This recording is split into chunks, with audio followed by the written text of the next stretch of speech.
नमस्कार. आजच्या या अत्यंत रंजक एक्सप्लेनरमध्ये आपल्या सर्वांचं खूप खूप स्वागत आहे. आज आपण एका अशा मॅक्रो इकॉनॉमिक किंवा समष्टी अर्थशास्त्रीय कोड्याबद्दल बोलणार आहोत, ज्याचा थेट संबंध आपल्या देशाच्या अर्थव्यवस्थेशी आणि आपल्या रुपयाशी आहे. आपण चर्चा करणार आहोत ती भारताच्या निष्क्रिय पडून असलेल्या सोन्याच्या साठ्याबद्दल. एका अर्थतज्ञाच्या दृष्टिकोनातून आपण समजून घेऊया की हा हजारो टनांचा साठा देशाची आर्थिक दिशा कशी बदलू शकतो. तर थेट मुद्द्यावर येऊया. विचार करा, हा खरोखरच चक्रावून टाकणारा विरोधाभास आहे ना? हजारो टन सोनं आपल्याच देशात, आपल्याच सीमांच्या आत सुरक्षित पडून असताना आपला देश दरवर्षी लाखो कोटी रुपयांचं सोनं आयात का करतो? आणि त्याहूनही गंभीर बाब म्हणजे या सततच्या आयातीमुळे आपल्या चलनाचं म्हणजेच रुपयाचं अवमूल्यन का होतंय? हे एक असं आर्थिक दुष्टचक्र आहे ज्याचा वेध घेणं आज अत्यंत गरजेचं झालं आहे. पुढच्या काही मिनिटांत आपण हा संपूर्ण विषय 5 महत्त्वाच्या टप्प्यांत समजून घेणार आहोत. 1. भारताचा सोन्याचा विरोधाभास. 2. चलनासाठी असलेला मोठा धोका. 3. महत्त्वाच्या माहितीचा अभाव. 4. स्वैच्छिक सुवर्णमुद्रीकरण धोरण. आणि 5. राष्ट्रीय आर्थिक विकासाच्या नवीन संधी. चला तर मग सुरुवात करूया आपल्या पहिल्या भागापासून, भारताचा सोन्याचा विरोधाभास किंवा मॅक्रो इकॉनॉमिक असमतोल. आता थोडं शुद्ध अर्थशास्त्राच्या दृष्टिकोनातून विचार करूया. एका बाजूला आहे लायबिलिटी किंवा दायित्व. आपण परदेशातून मोठ्या प्रमाणावर सोनं आयात करतोय, ज्यामुळे आपल्या अर्थव्यवस्थेतून प्रचंड पैसा बाहेर जातोय. आणि दुसऱ्या बाजूला काय आहे? अनटॅप्ड ॲसेट किंवा न वापरलेली संपत्ती. देशातील विविध संस्था, मंदिरे, मठ आणि ट्रस्टमध्ये हजारो टन सोनं वर्षानुवर्षे अक्षरशः निष्क्रिय पडून आहे. म्हणजे जी वस्तू आपल्याकडे आधीपासूनच मुबलक प्रमाणात आहे, तीच वस्तू बाहेरून मोठ्या किमतीला आयात करणं हे देशाच्या भांडवलाच्या दृष्टीने अत्यंत अकार्यक्षम आणि चुकीचं आहे, नाही का?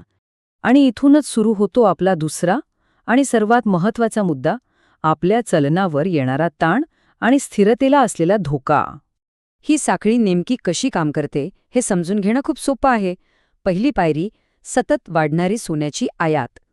आपण जेव्हा आंतरराष्ट्रीय बाजारातून सोनं विकत घेतो तेव्हा साहजिकच आपल्याला डॉलरमध्ये पैसे द्यावे लागतात. यातून येथे दुसरी पायरी, आपल्या फॉरेन एक्सचेंजवर किंवा परकीय चलनाच्या साठ्यावर येणारा प्रचंड ताण. आपले डॉलर्स कमी होऊ लागतात. याचा परिणाम म्हणजे तिसरी पायरी, आपला करंट अकाउंट डेफिसिट वाढतो. आणि या सर्वांचा अंतिम फटका कोणाला बसतो? चौथी पायरी, रुपयाचं अवमूल्यन होतं. आपला रुपया डॉलरच्या तुलनेत कमकुवत होतो. आता इथे हा करंट अकाउंट डेफिसिट किंवा CAD म्हणजे नेमकं काय हे अगदी सोप्या भाषेत सांगतो. जेव्हा आपला देश निर्यात करत असलेल्या वस्तू आणि सेवांपेक्षा आयात करत असलेल्या वस्तू आणि सेवांचं मूल्य जास्त असतं, तेव्हा ती जी तूट निर्माण होते त्याला कॅड म्हणतात. सोन्याच्या प्रचंड आयातीमुळे आपली ही तूट सातत्याने वाढतीये. आणि अर्थशास्त्राचा अगदी बेसिक नियम सांगतो की जेव्हा ही तूट वाढते तेव्हा देशाच्या चलनावर सर्वात मोठा आघात होतो. आणि गंमत बघा, याचा फटका फक्त देशाच्या अर्थव्यवस्थेला बसत नाहीये. एका बाजूला सामान्य मध्यमवर्गीय माणूस सोन्याच्या वाढत्या किमतींमुळे लग्नासाठी किंवा सणांसाठी कर्जाच्या ओझ्याखाली दबतोय, आणि दुसऱ्या बाजूला आपली संपूर्ण राष्ट्रीय अर्थव्यवस्था रुपयाच्या घसरणीमुळे कमकुवत होतीये. हे दोन्ही परिणाम एकमेकांशी जोडलेले आहेत. सामान्य माणसाचा हा रोजचा संघर्ष खरं तर ह्या मोठ्या राष्ट्रीय चलन संकटाचंच एक रूप आहे. आता वळूया तिसऱ्या भागाकडे, तो म्हणजे महत्त्वाच्या माहितीचा अभाव. एक प्रकारे हा आपल्या अर्थव्यवस्थेतला एक मोठा ब्लॅक बॉक्स आहे.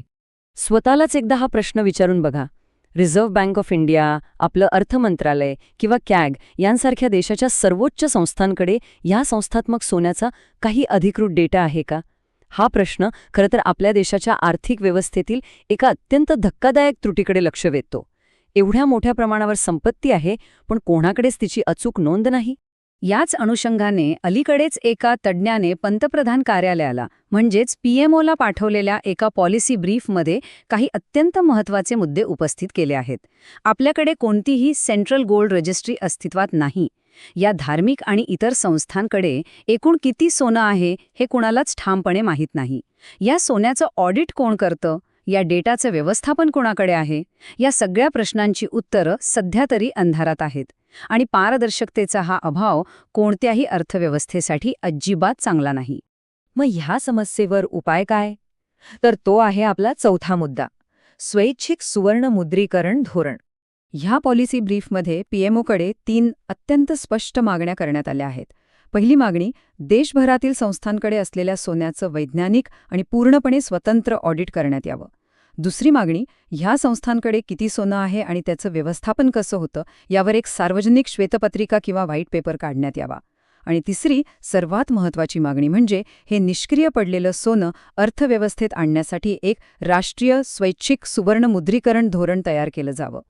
इथे एक गोष्ट अगदी स्पष्ट करणं गरजेचं आहे आणि हा या पूर्ण विश्लेषणातला एक अतिशय महत्त्वाचा मुद्दा आहे.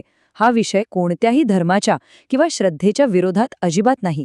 ही चर्चा पूर्णपणे देशाच्या अर्थव्यवस्थेबद्दल, पारदर्शकतेबद्दल आणि देशाच्या राष्ट्रीय संसाधनांचा जबाबदारीने वापर करण्याबद्दल आहे. एका अर्थतज्ज्ञाच्या दृष्टीने हे सोनं फक्त एक धातू नाही, तर ती देशाची संपत्ती आहे जी देशाच्याच विकासासाठी वापरली गेली पाहिजे. आता शेवटच्या आणि 5व्या भागाकडे येऊया. हे सगळं केल्यामुळे राष्ट्रीय विकासाची दारे कशी उघडू शकतात आणि याची अपॉर्च्युनिटी कॉस्ट काय आहे ते बघूया.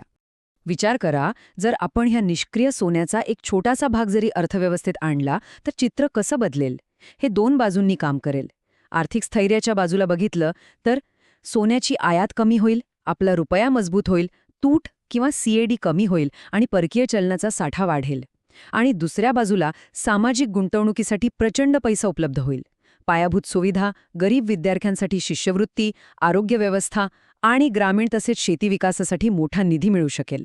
ही केवळ एक आर्थिक ॲडजस्टमेंट नाही, तर देशाचं भविष्य बदलणारी एक मोठी संधी आहे. या संपूर्ण विश्लेषणाचा मुख्य गाभा खरं तर या एकाच वाक्यात दडलाय. जशी रिझर्व्ह बँक देशाचा परकीय चलनाचा साठा अर्थव्यवस्थेला दिशा देण्यासाठी एक शक्तिशाली साधनासारखा वापरते, अगदी त्याचप्रमाणे संस्थांकडे असलेलं हे निष्क्रिय सोनंसुद्धा देशासाठी एक सक्रिय इकॉनॉमिक लिव्हर म्हणून काम करू शकतं. हे सोनं केवळ तिजोरीत बंद करून ठेवण्यापेक्षा देशाची अर्थव्यवस्था चालवण्यासाठी एक इंजिन बनू शकतं. या विश्लेषणाच्या शेवटी जाता जाता सर्वांसाठी विचार करायला लावणारा एक अत्यंत महत्त्वाचा प्रश्न उरतो. आपल्या देशाला खरोखरच माहिती आहे का की या संस्थांकडे एकूण किती सोनं आहे? आणि जर ही माहिती असेल तर ती जनतेपासून का लपवली जातेय? आता पंतप्रधान कार्यालय या धोरणात्मक सूचनेवर भविष्यात काय पावलं उचलतं हे पाहणं आपल्या अर्थव्यवस्थेसाठी अत्यंत निर्णायक ठरेल. वेळ काढून हे विश्लेषण समजून घेतल्याबद्दल खूप खूप धन्यवाद. लवकरच भेटूया अशाच एका नव्या आणि रंजक विषयासह.